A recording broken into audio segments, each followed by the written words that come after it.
The morning sun cast long shadows across Fort Blackwood's training grounds as Sarah Chen adjusted her gear for what she hoped would be her final day in basic combat training. The other recruits barely glanced her way anymore. After 3 weeks of being dismissed, overlooked, and treated like dead weight, she had become invisible to most of them. "Listen up, maggots," Sergeant Morrison's voice boomed across the dusty field. His weathered face showed the kind of contempt that came from years of breaking down wannabe soldiers. "Today's your final combat assessment. Pass, and you might actually become real soldiers. Fail, and you can go back to whatever civilian job will take your sorry hide." Sarah stood at attention with the other 23 recruits, her small frame dwarfed by the muscular giants around her. At 5 feet 4 inches and barely 130 pounds, she looked more like someone who belonged in a library than on a battlefield. The other recruits had made this clear from day one. "You sure you're in the right place, bookworm?" Jake Martinez had sneered on her first day. Jake was 6 feet 2 inches of pure muscle, with the kind of swagger that came from knowing he was born for military life. His father had been a Marine, his grandfather too. Military blood ran in his veins. "Maybe she's lost," added Tommy Briggs, another recruit who thought his 2 years of high school football made him a tactical genius. "The librarian position is probably down the hall." Sarah had said nothing then, just as she said nothing now when she caught their smirks and whispered comments. She had learned long ago that actions spoke louder than words, especially when those words fell on deaf ears. Sergeant Morrison continued his briefing. "Your mission today is simple. Navigate through the obstacle course, eliminate hostile targets, rescue the hostage, and extract to the safe zone. You'll be working in teams of 4. The slowest team gets kitchen duty for the next month." Sarah's heart sank as Morrison began calling out team assignments. As expected, she was placed with the 3 recruits nobody else wanted. Kevin Park, a nervous kid from Seattle who jumped at his own shadow. Maria Santos, who was tough but had a broken wrist that hadn't fully healed. And Dennis Walsh, who was smart but had the physical coordination of a newborn giraffe. "Great," Jake muttered loud enough for everyone to hear. "The reject squad gets to slow everyone down again." Sarah's teammates looked defeated before they even started. Kevin was already sweating through his uniform, Maria was flexing her injured wrist with obvious pain, and Dennis was adjusting his glasses with shaking hands. "Hey," Sarah said quietly to her team as they gathered their gear. "We can do this." "Easy for you to say," Maria replied bitterly. "You don't have everyone expecting you to fail." Sarah almost laughed at the irony. If only Maria knew how much Sarah understood about having everyone expect failure. But instead of explaining, she simply checked her weapon and looked toward the obstacle course. The course itself was a nightmare of military engineering. It stretched across 2 miles of varied terrain, including rope climbs, wall scaling, tunnel crawling, river crossing, and multiple combat scenarios with pop-up targets. Hidden throughout were instructors playing hostile forces, and somewhere in the maze was a hostage that teams needed to locate and extract. "Teams Alpha through Delta, you're up first," Morrison barked. "Echo Team," he looked directly at Sarah's group, "you bring up the rear. Try not to embarrass yourselves too badly." Jake's team, Alpha Squad, took off like they were shot from a cannon. Jake himself bounded over the first obstacle like it was child's play, followed closely by his hand-picked teammates. They had been training together for weeks, moving like a well-oiled machine. Sarah watched them disappear into the course before turning to her own team. "Okay, listen up. I know we're not the strongest or the fastest, but we can be the smartest." "Being smart doesn't help when you can't climb a rope," Dennis said miserably, looking at the 30-foot rope climb that formed the first major obstacle. "Then we don't climb the rope the normal way," Sarah replied. She pointed to a drainage pipe that ran along the side of the obstacle. "That pipe connects to the platform above. It's not the intended route, but there's nothing in the rules that says we have to use the rope." Kevin blinked in surprise. "You want us to shimmy up a pipe?" "I want us to use our brains instead of just our muscles," Sarah said. "Maria, can you handle that with your wrist?" Maria tested her grip on the pipe. "Yeah, this I can do. It's actually easier than the rope." As the other teams struggled with the rope climb, Sarah's team quickly scaled the pipe and moved on to the next obstacle. It was a pattern that continued throughout the course. Where other teams relied on brute force and speed, Sarah's team found creative solutions. At the wall climb, instead of trying to muscle over the 12-foot barrier, Sarah spotted handholds that had been carved into the side for maintenance access. At the tunnel crawl, she noticed that the tunnel had drainage channels on either side that were slightly wider than the main passage, allowing them to move faster. "How do you see these things?" Dennis asked as they emerged from the tunnel ahead of two other teams. "I pay attention," Sarah replied simply, but the truth was more complicated than that. She had been trained to see what others missed, to find advantages where none seemed to exist. It was a skill that had been drilled into her through years of specialized training that these recruits couldn't imagine. The combat portion of the course was where Sarah's team expected to fall behind. Pop-up targets appeared at random intervals, and teams needed to identify hostile versus friendly targets while moving through a maze of buildings and barriers. Most teams approached it like a video game, rushing forward and shooting at anything that moved. Sarah held her team back. "Watch the other teams first, see where they make mistakes." They observed as Team Beta charged through the combat zone, missing half the targets and accidentally shooting two friendly pop-ups, resulting in penalty points. Team Charlie did better but got bogged down by taking too much time to aim. "Okay," Sarah said. "Kevin, you're our spotter. Call out targets but don't shoot unless you're absolutely certain. Dennis, watch our six and call out any targets behind us. Maria, you and I take point, but we move smart, not fast." What happened next surprised everyone, including Sarah's teammates. Moving methodically through the combat zone, they achieved the highest accuracy rate of any team while maintaining good speed. Sarah's shooting was particularly impressive. She didn't miss a single target, friendly or hostile. "Where did you learn to shoot like that?" Maria asked as they cleared the final building. "My dad took me hunting," Sarah lied smoothly. The truth was that she had been training with advanced firearms since she was 16, but explaining that would raise questions she couldn't answer. By the time they reached the hostage rescue scenario, Sarah's team was actually ahead of schedule.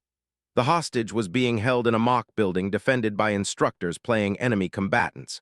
Most teams had tried frontal assaults, resulting in simulated casualties and failed missions. Sarah studied the building layout from their concealed position.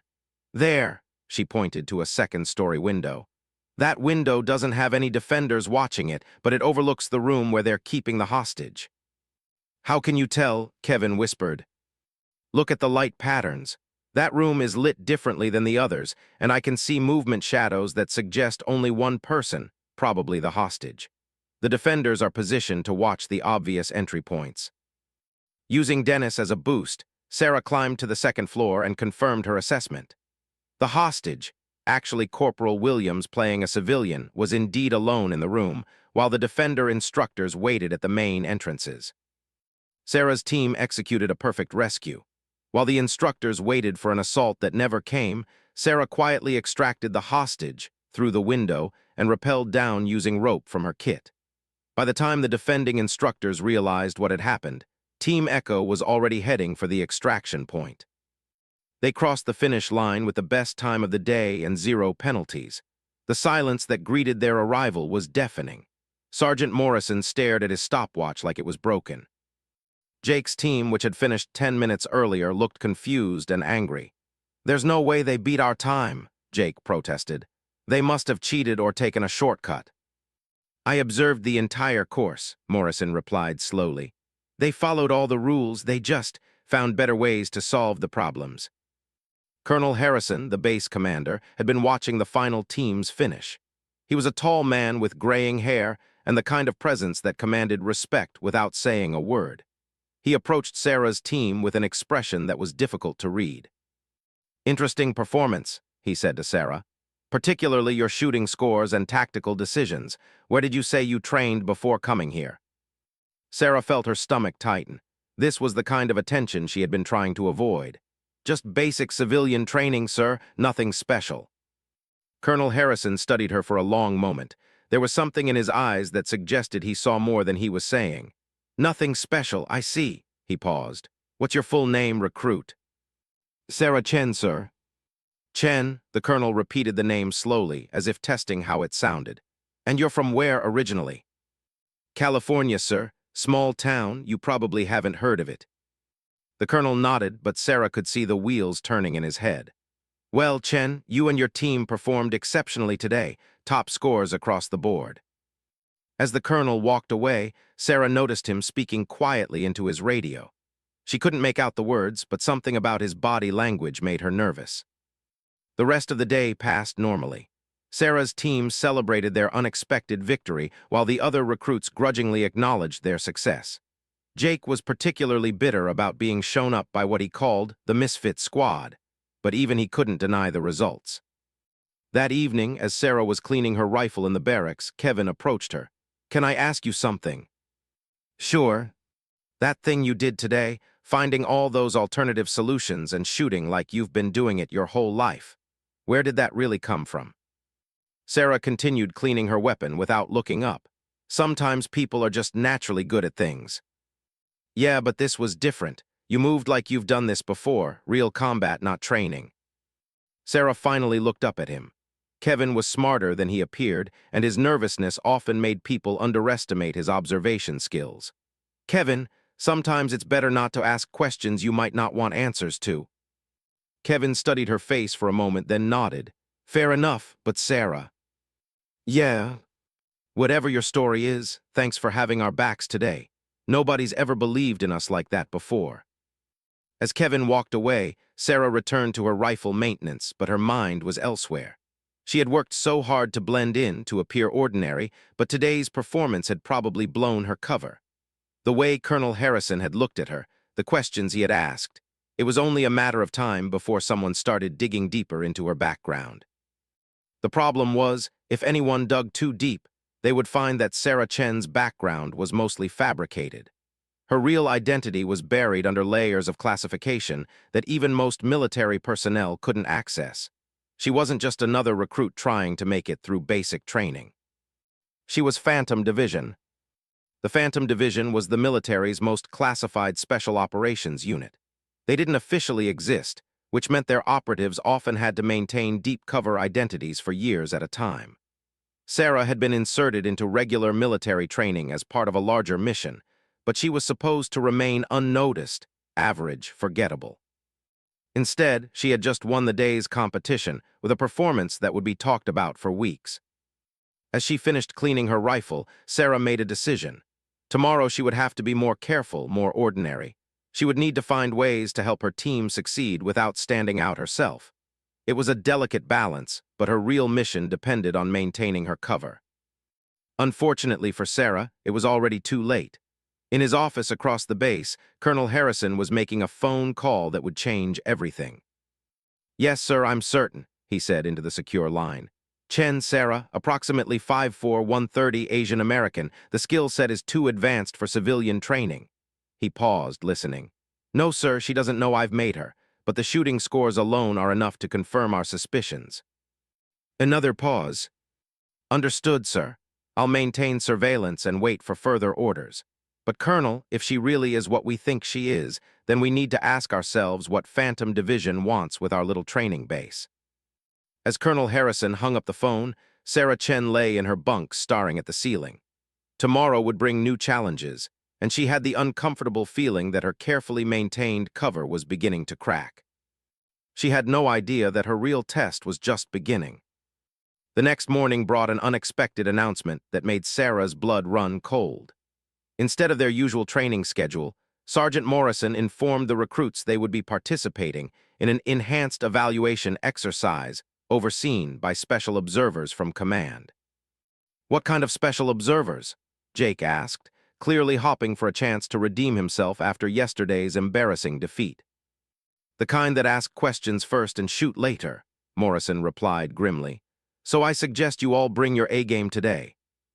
Sarah noticed several unfamiliar faces around the training area, men and women in crisp uniforms who watched the recruits with the intense focus of predators studying prey.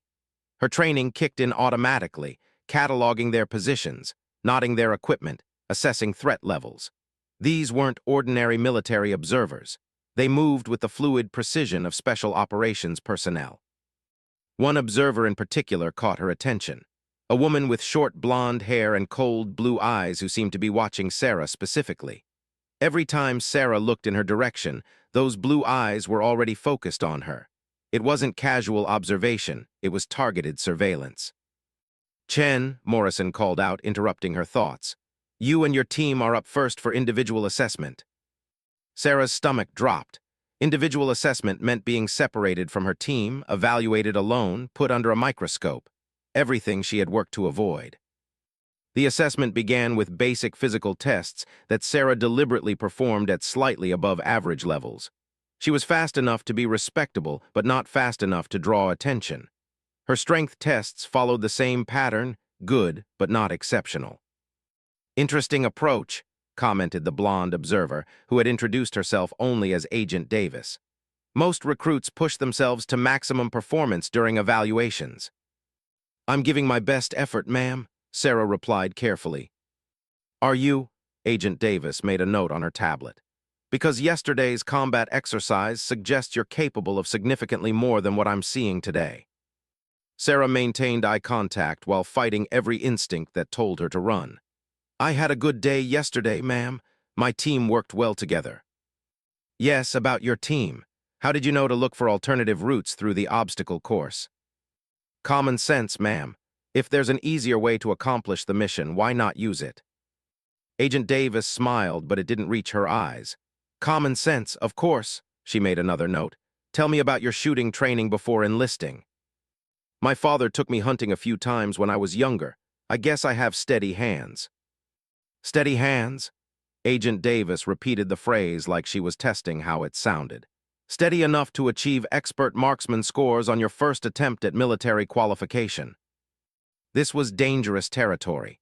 Sarah had deliberately missed several shots during her official qualification to avoid perfect scores, but apparently even her reduced performance had been too good. I got lucky, ma'am. Luck, another note on the tablet. You're very modest, Chen. Most soldiers would be proud of such natural talent. The questioning continued for another 30 minutes, each inquiry designed to probe deeper into Sarah's background.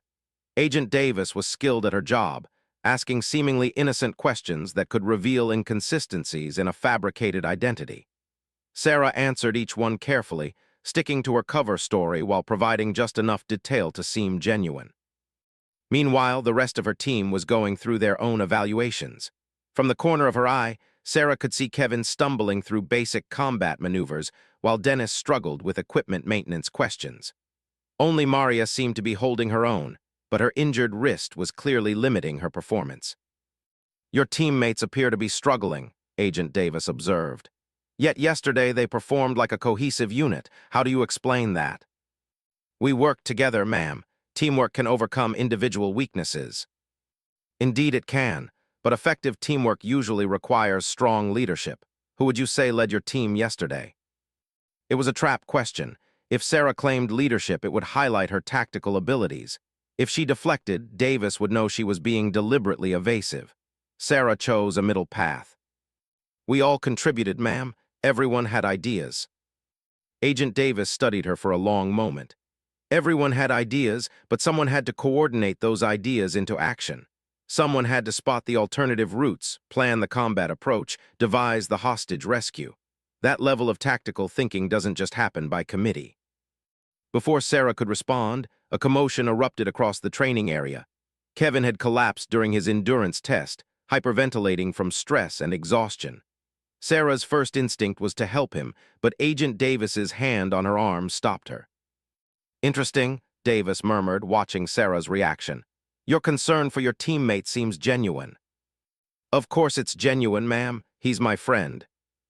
Friend, you've known him for 3 weeks. Some people you connect with quickly, ma'am. Sarah watched as medics attended to Kevin, fighting the urge to take charge of the situation. In her real training, she had been taught advanced first aid and crisis management, but Sarah Chen, the recruit, wouldn't have those skills. Kevin would be fine, it was just stress and dehydration. But seeing him suffer made Sarah realize how much she had come to care about her misfit team. They weren't just her cover identity anymore. They were people she genuinely wanted to protect. The evaluation continued with weapons handling, where Sarah again had to carefully moderate her performance. She could field strip and reassemble her rifle in under 30 seconds, but she deliberately took twice that long, making small hesitations and corrections that would be expected from someone with limited experience. Your weapons handling shows some interesting muscle memory patterns, Agent Davis observed. almost like you've done this many times before. I practice a lot, ma'am. I want to be a good soldier. What made you want to join the military, Chen? This was the question Sarah had been dreading. Her cover story was solid but simple. She was supposed to be a college dropout looking for direction in life. But Agent Davis was probing for deeper motivations, the kind that might explain exceptional performance. I wanted to serve my country, ma'am, and I needed structure in my life. Structure, Davis made another note. What kind of structure were you lacking? Sarah had to be careful here. Too much detail would create opportunities for verification and contradiction. Too little would seem evasive. I was drifting after high school, ma'am. No clear goals, no discipline. The military seemed like a way to find both. And your family, how do they feel about your military service? They're supportive, ma'am. This was technically true. Sarah's real family, what little she had left, did support her military service. They just didn't know exactly what kind of service she was actually performing. Agent Davis nodded and moved on to questions about Sarah's educational background. This was safer territory since her cover identity included transcripts from a real college, where she had actually attended classes for one semester before being recruited by Phantom Division. The afternoon brought tactical exercises designed to test decision-making under pressure. Sarah found herself in a simulated urban combat scenario with pop-up threats and civilian targets. The setup was more sophisticated than anything the regular recruits had experienced, clearly designed for someone with advanced training. Sarah navigated the scenario carefully, making decisions that were tactically sound but not extraordinarily so. She avoided the most obvious amateur mistakes while not displaying the kind of advanced tactical thinking that would mark her as a professional. But Agent Davis wasn't just watching her performance, she was watching how Sarah analyzed the scenario itself. And that was where Sarah made her first serious mistake. Interesting approach to that final room, Davis commented after the exercise. You assumed the enemy would use the civilian as a human shield and positioned yourself accordingly. Sarah's heart sank. She had unconsciously applied advanced hostage rescue tactics, the kind taught only to elite special operations units. A regular recruit might have considered the possibility but wouldn't have automatically positioned for it. It seemed like the logical thing to do, ma'am, Sarah said, but she could see in Davis's eyes that the damage was done. Logical based on what experience, Chen?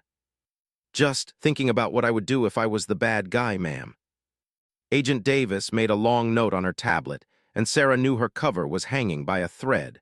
She had to find a way to deflect suspicion without making things worse.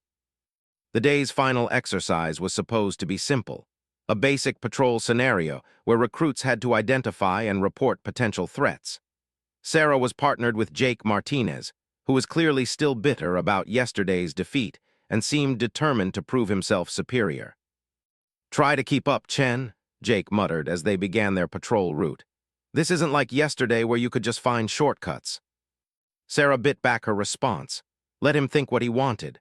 But as they moved through the exercise area, she noticed something that made her blood freeze. The threats they were supposed to identify weren't typical training targets. They were surveillance positions. Someone was watching the watchers, and the setup suggested a level of sophistication that went far beyond routine military exercises. Sarah's training had taught her to recognize counter-surveillance operations, and this had all the hallmarks of a professional intelligence assessment. Someone was evaluating the evaluators, which meant either there was a security breach at the base or multiple intelligence agencies were operating here simultaneously. Did you see that? Jake asked, pointing to a obviously placed suspicious package that was part of the exercise. Yeah, I see it, Sarah replied, but her attention was focused on the real surveillance position hidden in the trees beyond the exercise area.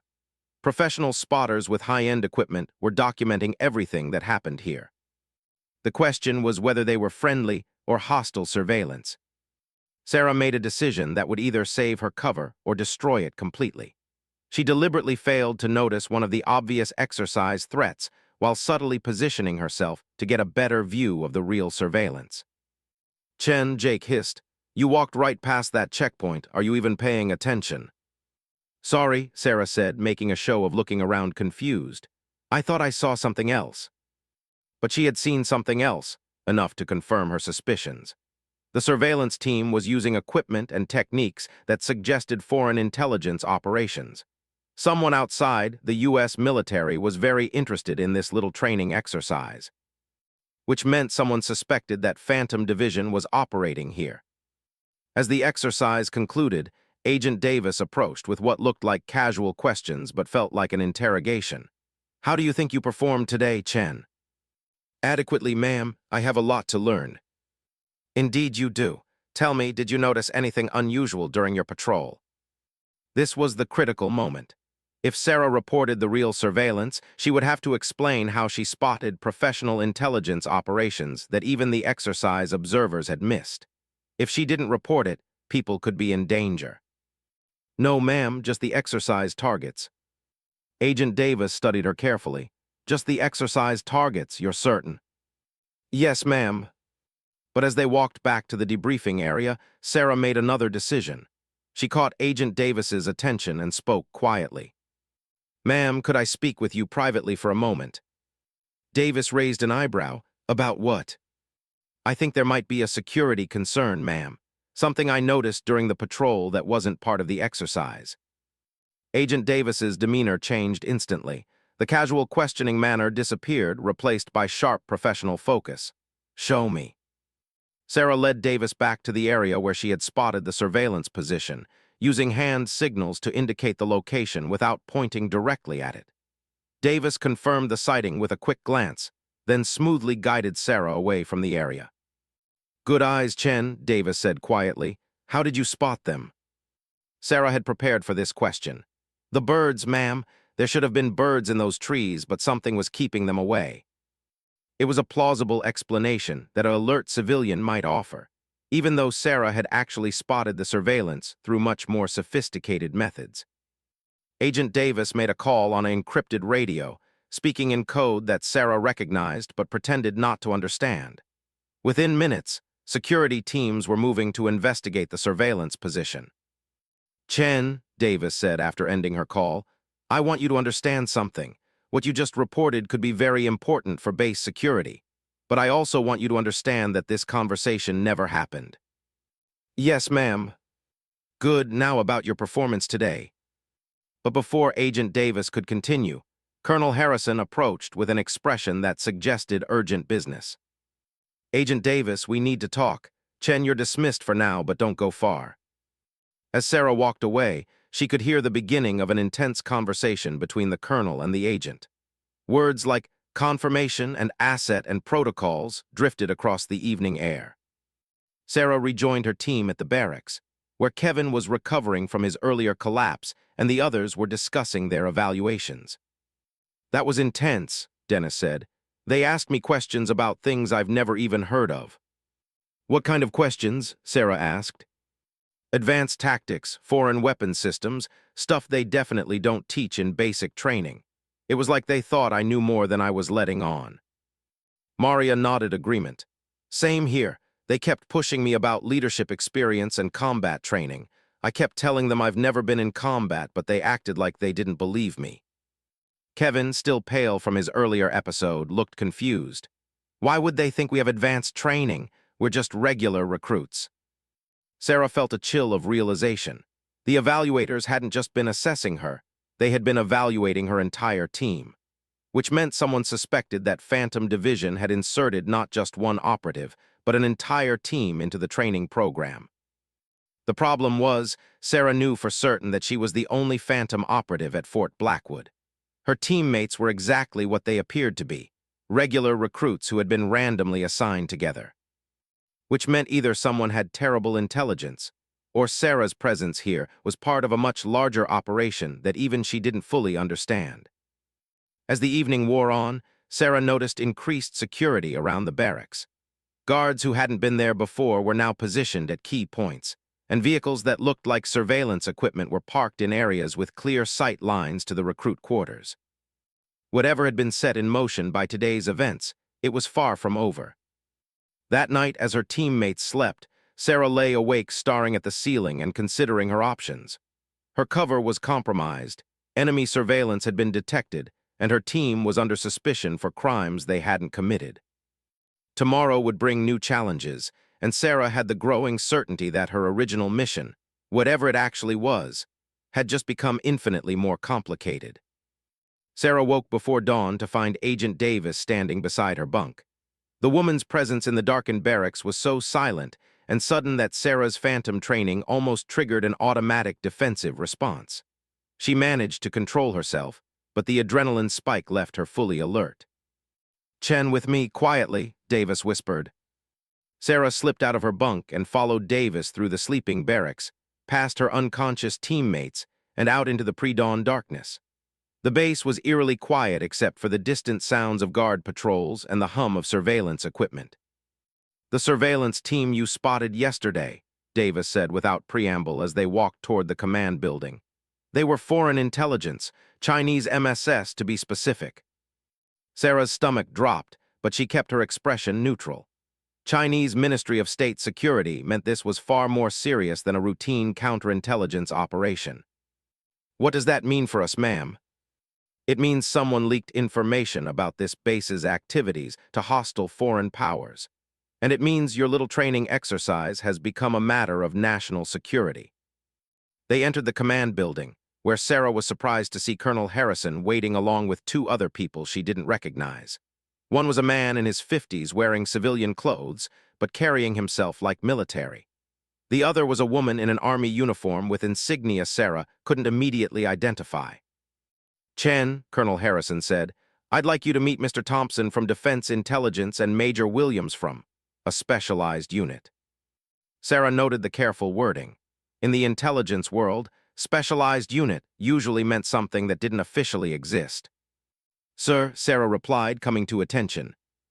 "Relax, Chen," Mr. Thompson said. "We're not here for a formal briefing. We're here because you've become a person of interest in a very sensitive investigation." Major Williams stepped forward. "Yesterday's surveillance detection was impressive. Most trained intelligence officers would have missed what you spotted. Where exactly did you learn counter-surveillance techniques?" This was it, the moment Sarah had been dreading. Her cover story about hunting with her father wouldn't explain advanced intelligence skills. She had to make a decision about how much truth to reveal. "I read a lot about military tactics, ma'am. Books, online articles, documentaries. I wanted to be prepared for military service." "Books don't teach the kind of situational awareness you demonstrated," Williams replied. "That takes training and experience." Mr. Thompson consulted a tablet. Sarah Chen, age 22, from Riverside, California, attended UC Davis for 1 semester studying computer science before dropping out. No military family background, no formal security training, no red flags in your background check. He looked up. Clean as a whistle, almost suspiciously clean. Sarah's heart raced, but years of training helped her maintain composure. "I don't understand what you're suggesting, sir." "What I'm suggesting," Thompson continued, "is that either you're exactly what you appear to be, an extraordinarily gifted amateur, or you're something else entirely." Agent Davis spoke up. "The Chinese surveillance team wasn't just randomly positioned. They were specifically watching our training exercises, which suggests someone told them there was something worth observing here." "Are you saying I'm a spy?" Sarah asked, trying to sound appropriately shocked and offended. "We're saying," Major Williams interjected, "that your presence here, combined with foreign intelligence interest in this facility, creates questions we need answered." Colonel Harrison had been silent throughout the exchange, but now he leaned forward. "Chen, I'm going to ask you a direct question, and I need an honest answer. Are you exactly who you claim to be?" Sarah looked at each of the faces around her. These were experienced intelligence professionals who wouldn't be satisfied with half-truths much longer. But revealing her true identity would compromise not just her mission, but potentially the entire Phantom Division program. "Yes, sir," she said firmly. "I'm exactly who I claim to be." It wasn't technically a lie. Sarah Chen was a real person with a real background. The fact that this person also happened to be a Phantom Division operative was a detail she simply wasn't sharing. Mr. Thompson made a note. "Very well, but given the circumstances, you'll understand why we need to take certain precautions." "What kind of precautions, sir?" "Enhanced monitoring," Agent Davis replied. "Your communications will be reviewed, your activities observed, your contacts investigated. Standard procedure when foreign intelligence shows interest in one of our people.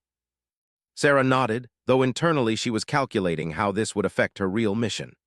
Enhanced surveillance would make it nearly impossible to maintain contact with her phantom handlers or access the specialized equipment hidden in her personal effects. There's one more thing, Major Williams added. Your team. My team. Your teammates have also attracted attention. The Chinese surveillance wasn't just watching you, they were documenting your entire team's performance. We need to determine if this is because they suspect all of you or if they're trying to understand how you work together.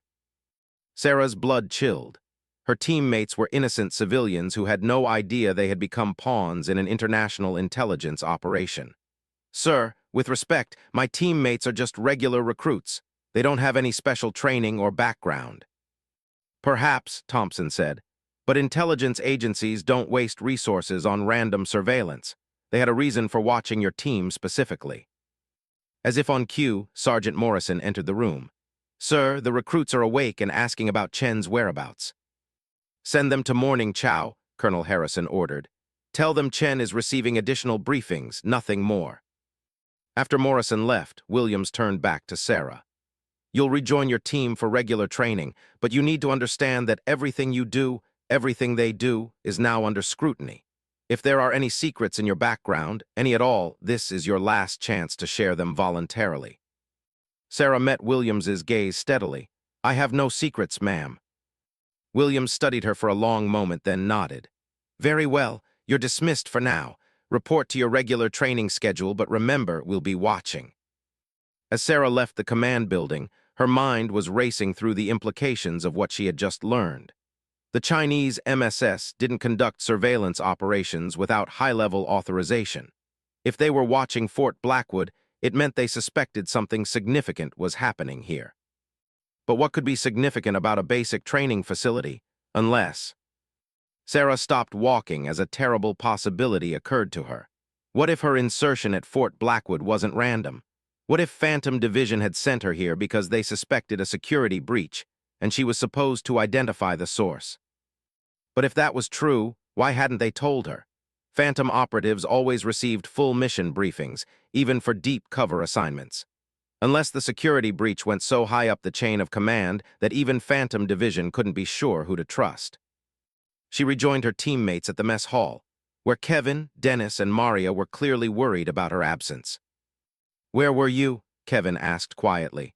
Morrison said you were getting additional briefings, but that sounded like military speak for in trouble.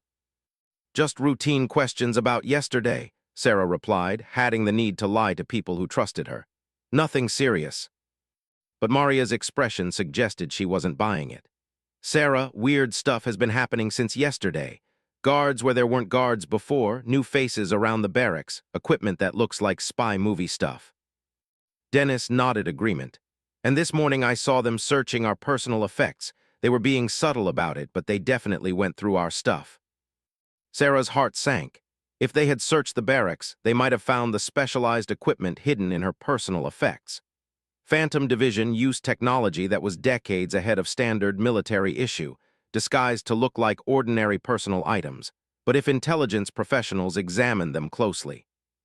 Did they find anything interesting? Sarah asked, trying to sound casual.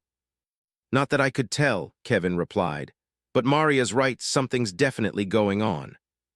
As they finished breakfast, Sarah noticed Agent Davis watching them from across the mess hall. The woman's attention wasn't casual.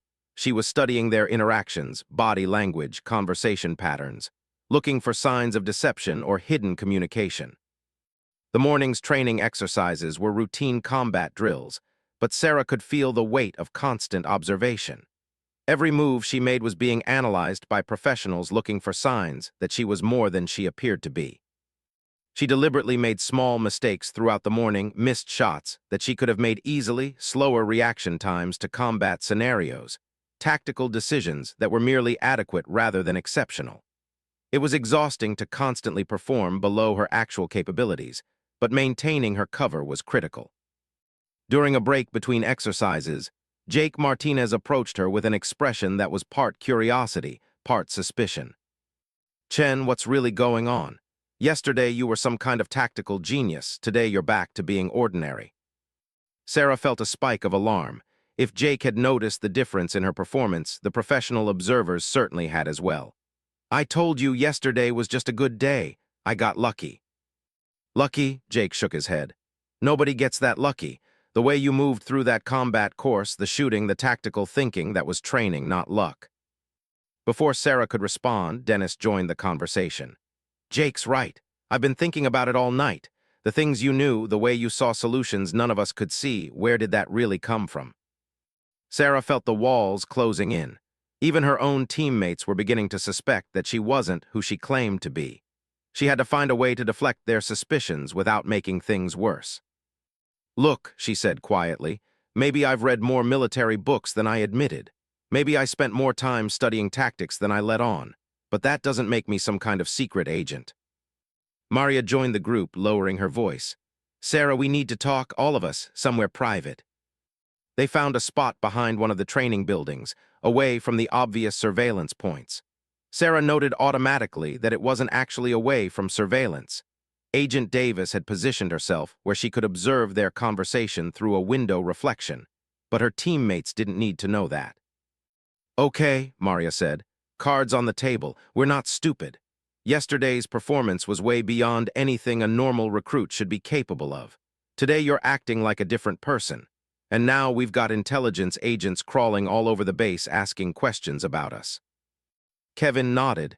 We deserve to know what we've gotten mixed up in. Dennis adjusted his glasses nervously. Are we in some kind of danger? Because if we are, we need to know how to protect ourselves. Sarah looked at each of their faces and saw genuine fear mixed with determination. These people trusted her, and that trust was being tested by circumstances beyond their control. I need you all to listen very carefully, she said finally. I can't tell you everything, but I can tell you this. You're not in danger because of anything you've done. If you're in danger at all, it's because you're associated with me. What does that mean? Jake asked. It means that whatever's going on here, it's bigger than just our training exercise. And it means that the best thing you can do to stay safe is to act completely normal and let me handle whatever needs to be handled. Maria frowned. That's not really an answer. It's the only answer I can give you right now. Kevin stepped closer. Sarah, we're your team. We've got your back, but we can't help you if we don't know what we're dealing with.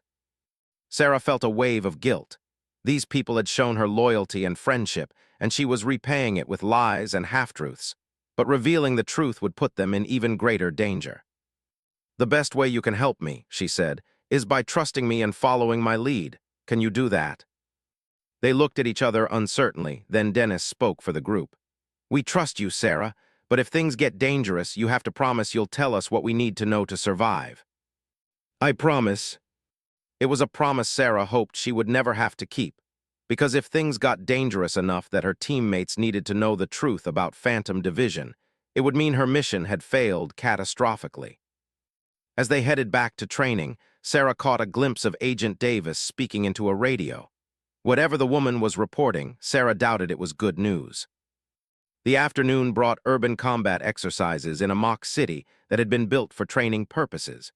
Sarah's team was assigned to work with Jake's team in a coordinated assault on a fortified position, which meant she would have to balance her performance carefully to avoid standing out while ensuring the mission's success. But as they prepared for the exercise, Sarah noticed something that made her blood freeze. Hidden among the exercise equipment were devices she recognized from her Phantom Division training, advanced surveillance gear that could record not just video and audio, but also biometric data including heart rate, stress indicators, and micro-expressions. Someone was conducting a level of analysis that went far beyond routine training evaluation. They were looking for physiological signs of deception, training indicators that might reveal hidden expertise, stress responses that could indicate a person was maintaining a false identity. Which meant they already suspected her strongly enough to deploy military-grade surveillance technology. Sarah realized that her time was running out. Soon, if not already, the evidence against her would become overwhelming.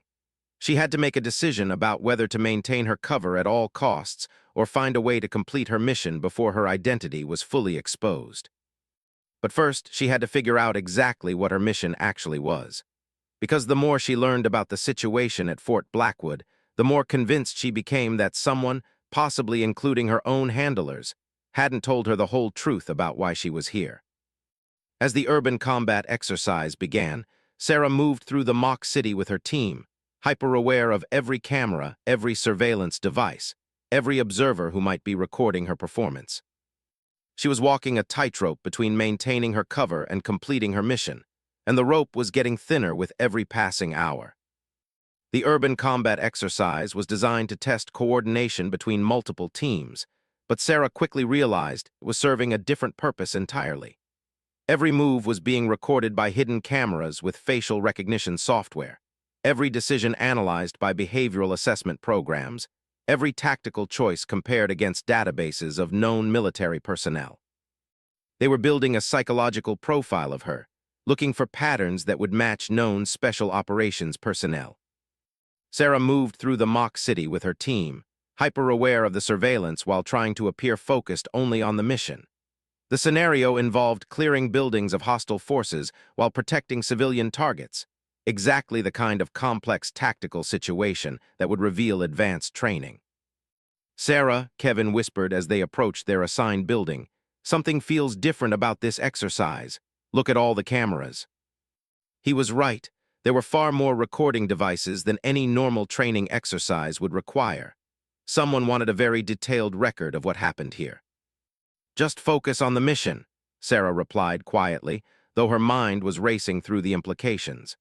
If they were recording this extensively, they already suspected her identity strongly enough to justify the resources. Jake's team took the building's front entrance while Sarah's team moved to the rear. The scenario called for coordinated entry, but Sarah spotted a problem immediately. The building layout was wrong for the situation they were supposed to be addressing. It wasn't designed like a realistic urban combat scenario. It was designed like a test, with specific bottlenecks and decision points that would force anyone with advanced tactical training to reveal their expertise. "Hold up," she whispered to her team. "This isn't what it appears to be." "What do you mean?" Maria asked. Sarah studied the building layout, noting sight lines and defensive positions that didn't make tactical sense for the supposed enemy force. "The setup is wrong. No real hostile force would position themselves this way. This is designed to test how we respond to specific tactical problems." Dennis adjusted his glasses nervously. "Are you saying this is some kind of exam?" "I'm saying someone wants to see how we think under pressure." The radio crackled with Jake's voice. "Team Echo, we're in position, ready to execute on your mark." Sarah had to make a critical decision. She could play the scenario as designed, which would likely reveal her advanced tactical knowledge, or she could deliberately make mistakes to maintain her cover, which might put her teammates in danger during the exercise. "Team Alpha, hold position," she transmitted. "I see a problem with the approach." "What kind of problem?" Jake's voice carried irritation. He was clearly eager to prove himself after yesterday's defeat.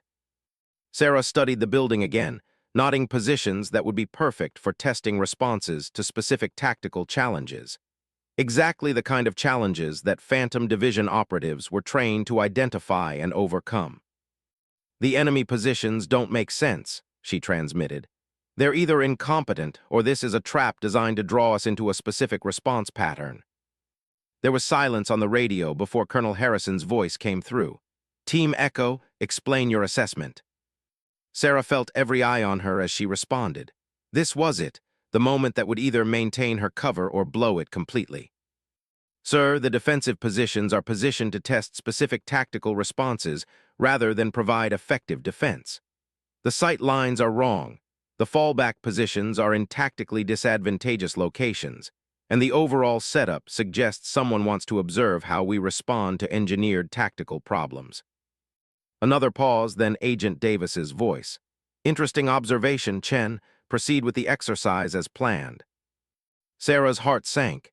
She had just demonstrated exactly the kind of tactical analysis that separated special operations personnel from regular recruits. But she couldn't take it back now. "Copy that," she transmitted, then turned to her team. "We go in as planned, but watch for unexpected developments." The exercise proceeded, and Sarah found herself caught between competing needs.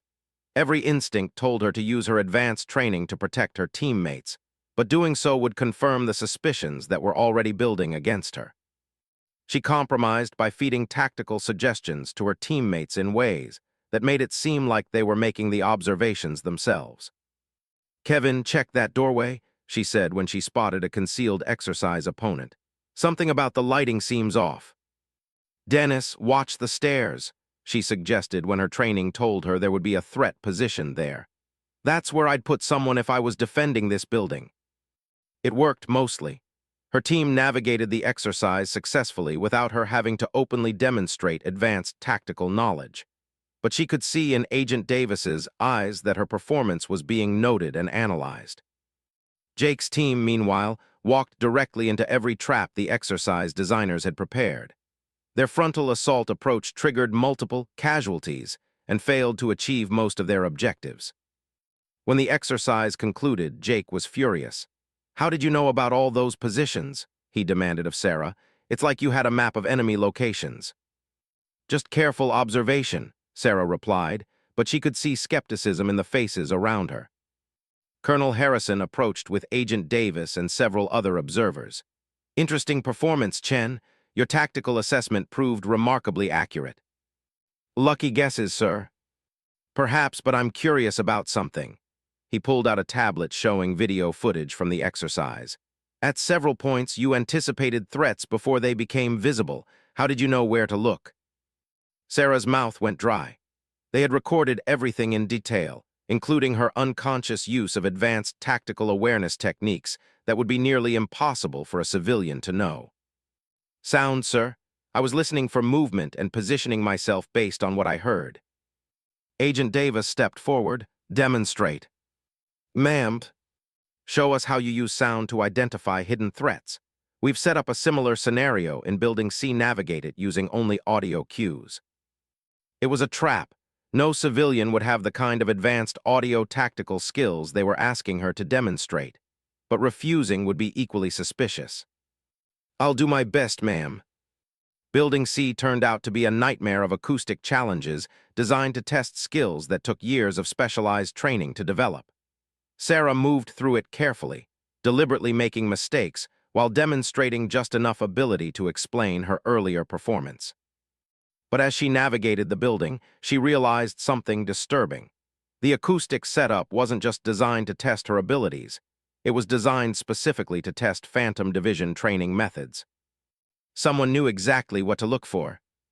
When she emerged from the building, Agent Davis was waiting with an expression that suggested the game was over. "Impressive," Davis said. "Your audio skills are quite advanced for someone with no formal military training." "I spent a lot of time in the woods as a kid, ma'am. You learn to listen." "Indeed," Davis made a note on her tablet. "Tell me, Chen, have you ever heard of something called the Phantom Division?" Sarah's blood turned to ice, but years of training kept her expression neutral. "No, ma'am, should I have?" "Probably not. It's a very specialized unit that doesn't officially exist. But they train their operatives in exactly the kinds of skills you've been demonstrating." "I wouldn't know anything about that, ma'am." Agent Davis studied her for a long moment. "No, I don't suppose you would. But here's what's interesting. Yesterday's Chinese surveillance team was specifically looking for Phantom Division operatives." Sarah felt the world shift around her. The Chinese MSS knew about Phantom Division, which should have been impossible. The program was so classified that most U.S. military personnel had never heard of it. "Ma'am, I don't understand what any of this has to do with me." "Don't you?" Davis pulled out another tablet, this one showing detailed analysis of Sarah's performance over the past 3 days. "Biometric analysis indicates stress patterns consistent with someone maintaining a false identity. Tactical analysis shows knowledge and skills far beyond your claimed background. And audio analysis of your speech patterns indicates linguistic training designed to suppress regional accents and speech markers." Sarah's cover was completely blown, but she maintained her composure. "I think you're seeing patterns that aren't there, ma'am." "Perhaps, but we're going to find out for certain." Davis signaled to someone behind Sarah. Before Sarah could react, she felt the sharp sting of a needle in her neck. Some kind of fast-acting sedative that left her conscious but unable to move or speak clearly. Truth serum is quite effective, Davis said as Sarah's vision began to blur. We'll know everything about you in a few hours. As consciousness faded, Sarah heard Davis giving orders about secure transport and enhanced interrogation facilities. Her last clear thought was that her mission, whatever it actually was, had just become infinitely more complicated. She woke up in a sterile room with no windows and a single door that was obviously locked. Her hands were restrained, and she could feel the lingering effects of whatever drug they had used on her. Agent Davis sat across from her at a metal table, along with Major Williams and two other people Sarah didn't recognize. All of them were watching her with the intense focus of professionals who had finally cornered their prey. "Good morning, Chen," Davis said. "Or should I call you by your real name?" Sarah tested her restraints carefully. Military grade, designed for prisoners who might have advanced escape training. "My real name is Sarah Chen." "Yes, we know that much." Sarah Chen, recruited by Phantom Division at age 18, trained in advanced tactical operations, psychological warfare, and deep cover infiltration. Assigned to Operation Blackwood 3 months ago with orders to identify security breaches at this facility. Sarah's heart stopped. They knew everything. "I don't know what you're talking about." Major Williams leaned forward. "The truth serum we gave you yesterday was quite enlightening. You told us all about your Phantom Division training, your real mission here, and your contact protocols." Sarah tried to remember what she might have said under interrogation, but the memories were hazy. Truth serum didn't work like in movies. It didn't force people to tell the truth, but it did lower inhibitions and make it harder to maintain complex lies. "Even if what you're saying is true," Sarah said carefully, "what does it matter? If I am who you think I am, then I'm on your side." "That's the question, isn't it?" Davis replied. "Because according to your own testimony under interrogation, you don't actually know what your mission here was supposed to accomplish." That was true. Sarah's insertion orders had been vague, instructing her to maintain cover and wait for further instructions that never came. "Which raises some interesting possibilities," Williams continued. "Either Phantom Division sent you here without a clear mission, which seems unlikely, or your real mission is something you weren't told about. Or," added one of the strangers, "you're not actually working for Phantom Division at all." Sarah stared at him. "What's that supposed to mean?" "It means," Davis explained, "that we've been in contact with Phantom Division Command and they have no record of any Operation Blackwood. No record of any operative named Sarah Chen, and no record of any current operations at this facility." The words hit Sarah like a physical blow. If Phantom Division had disavowed her, it meant either her mission was so classified that even Divisional Command didn't know about it, or something had gone catastrophically wrong with her original deployment. "That's impossible," she said. "Is it? Because from our perspective, it looks like someone created a very convincing false identity, complete with fabricated Phantom Division credentials, and inserted you into our facility for unknown purposes." Sarah's mind raced through the implications. If she wasn't actually on a legitimate Phantom Division mission, then who had sent her here, and why? "There's one other possibility," Williams said quietly. "That you are who you claim to be, but Phantom Division is denying your existence because your mission was unauthorized." "Unauthorized?" "A rogue operation, conducted without official approval, which would mean someone high up in the intelligence community wanted this facility investigated, but couldn't do it through official channels." Agent Davis consulted her tablet. "We've identified several personnel at this base who have access to classified information that would be valuable to foreign intelligence services. Your presence here, combined with the Chinese surveillance, suggests someone suspected a security breach."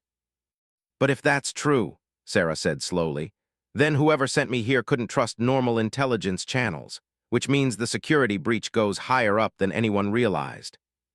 The room fell silent as everyone considered the implications.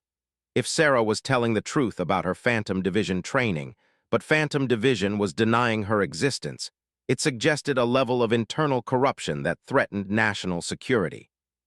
"There's only one way to find out," Davis said finally. "We're going to have to trust you enough to give you the chance to prove who you're really working for." "What does that mean?" "It means," Williams replied, "that we're going to let you complete your mission, whatever it actually is." Sarah looked around the room at faces that showed a mixture of suspicion and desperate hope. And if I can't prove my loyalty?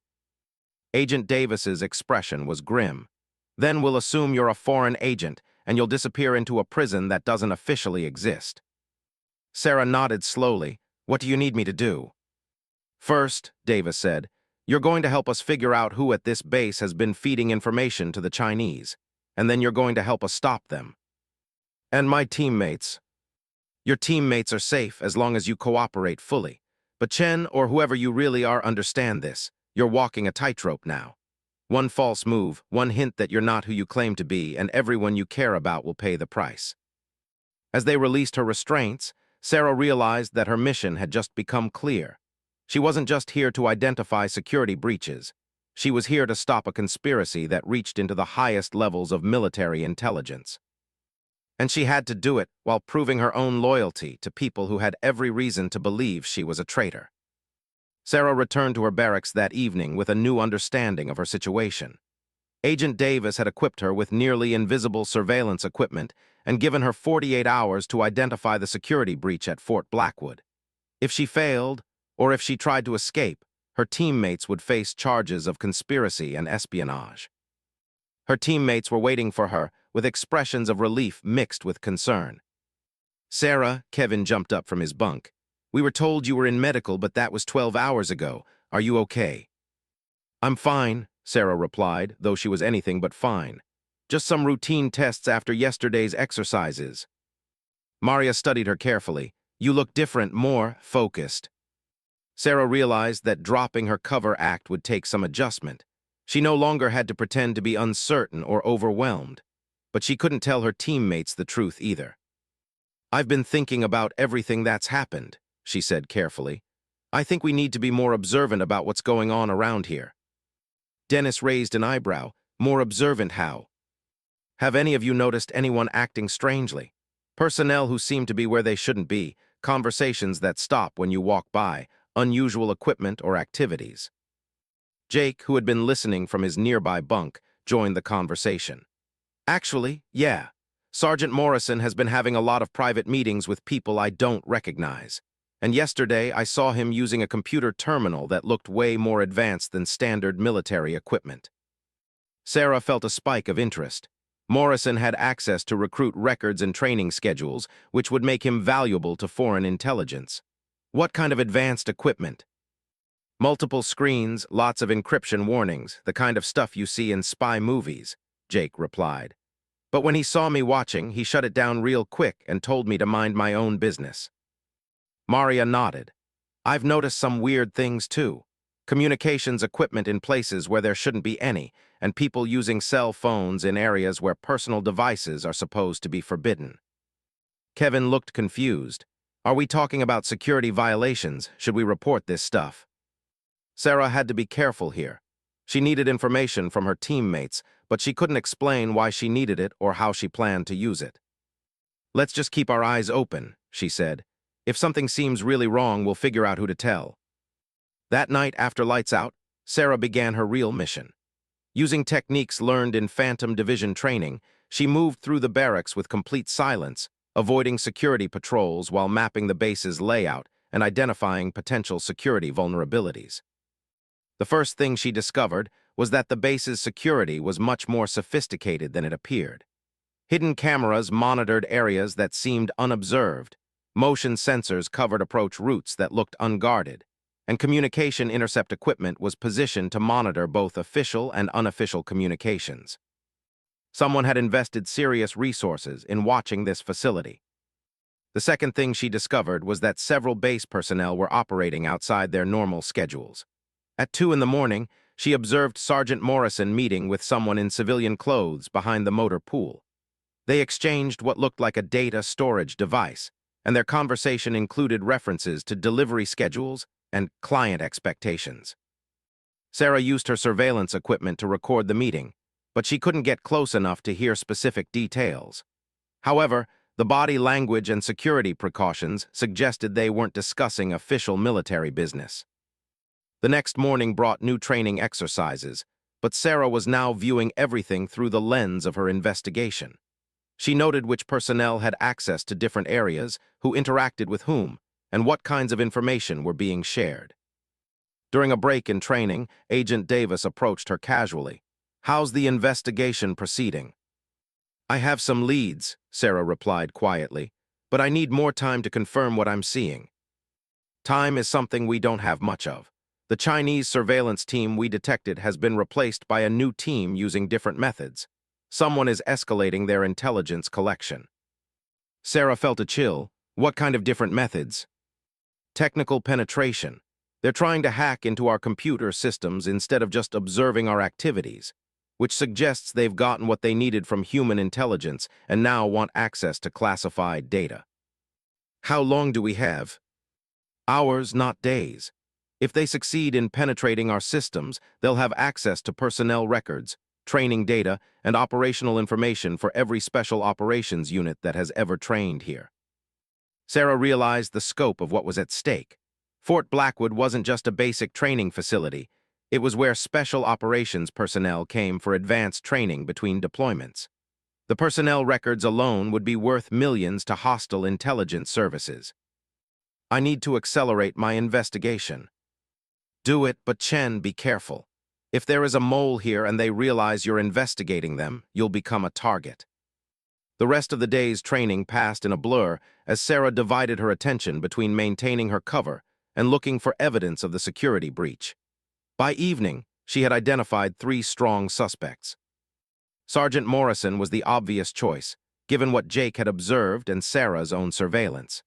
He had access to recruit information, unusual equipment, and was clearly engaged in unauthorized activities.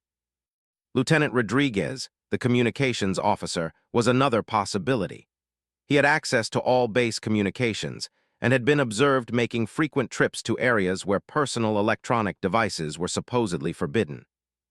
The third suspect was Dr. Matthews, the base psychologist who conducted recruit evaluations. She had access to detailed personal information about everyone on base, including psychological profiles that would be valuable for recruitment or blackmail operations. But Sarah needed proof, not just suspicion. That night, she made her move.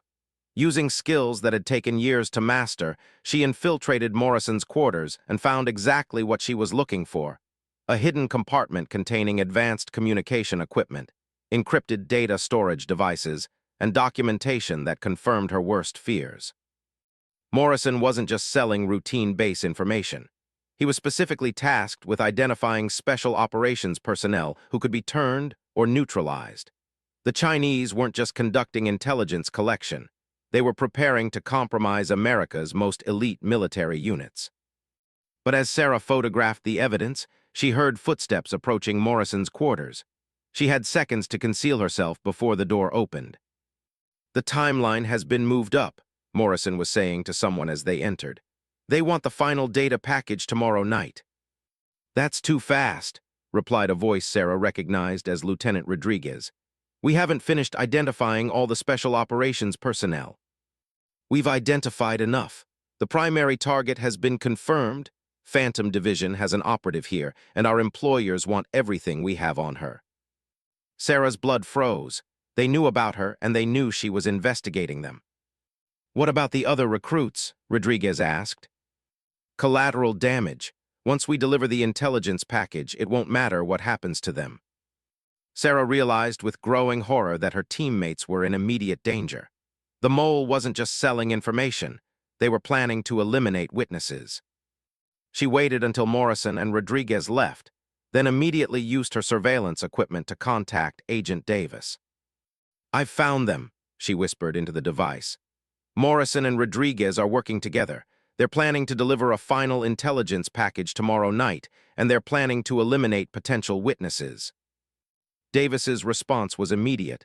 "Get out of there now, we'll handle the arrest." But as Sarah prepared to leave Morrison's quarters, she heard voices outside again. This time it sounded like more than 2 people, and they were spreading out to surround the building. She was trapped. Sarah quickly assessed her options. Morrison's quarters had 2 exits, but both were likely being watched. The windows were too small to escape through, and the building was too isolated for her to expect help. She was going to have to fight her way out. Using her Phantom Division training, Sarah prepared for combat. She disabled the lights in Morrison's quarters and positioned herself where she could control the entry points. When the first person entered, she would have a brief advantage in the darkness. The door opened slowly, and a figure with night vision equipment moved into the room. Sarah struck from behind, disabling him silently before he could raise an alarm, but there would be others. She quickly stripped the night vision equipment from her unconscious opponent and prepared for the next wave. Morrison's voice came from outside. "We know you're in there, Chen. Or should I call you by your real Phantom Division designation?" Sarah said nothing, focusing on the sounds of movement outside. At least 3 more people, possibly 4. "You've caused us a lot of trouble," Morrison continued. "But you're also worth a lot of money to our employers. They're very interested in interrogating a real Phantom Division operative." A window shattered as someone threw in a flashbang grenade. Sarah had anticipated this and was already moving, using furniture for cover as the explosive device went off. In the confusion that followed, she moved toward the rear exit, taking down another attacker with techniques that would have impressed her Phantom Division instructors. But more people were converging on her position. She burst through the rear door and immediately came under fire from multiple directions. These weren't amateurs. They were moving with military precision and using professional equipment. Sarah ran for the nearest cover, a maintenance building about 50 yards away. Bullets whined past her head as she sprinted across open ground, but her Phantom training had included extensive marksmanship evasion techniques. She reached the building and immediately began planning her next move. She was outnumbered and outgunned, but she had advantages they didn't know about. Using her surveillance equipment, she contacted Agent Davis. "I'm under attack. Morrison has a full team trying to capture me alive." "Help is coming," Davis replied. "Can you hold out for 10 minutes?" "I'll have to." Sarah used the maintenance building's equipment and layout to create defensive positions and improvised weapons. When Morrison's team tried to breach the building, they found themselves facing a level of resistance they hadn't expected. The firefight was brief but intense. Sarah used every technique she had learned in years of Phantom Division training, turning the confined space to her advantage and exploiting her attackers' assumptions about what a single person could accomplish. When Agent Davis arrived with backup, they found Sarah standing over 5 unconscious attackers, having neutralized Morrison's entire team without killing anyone. "Impressive work," Davis said, surveying the scene, "though I think your cover is definitely blown now." Sarah managed a tired smile. "I think my cover was blown the moment I walked onto this base." Over the next few hours, the full scope of the security breach became clear.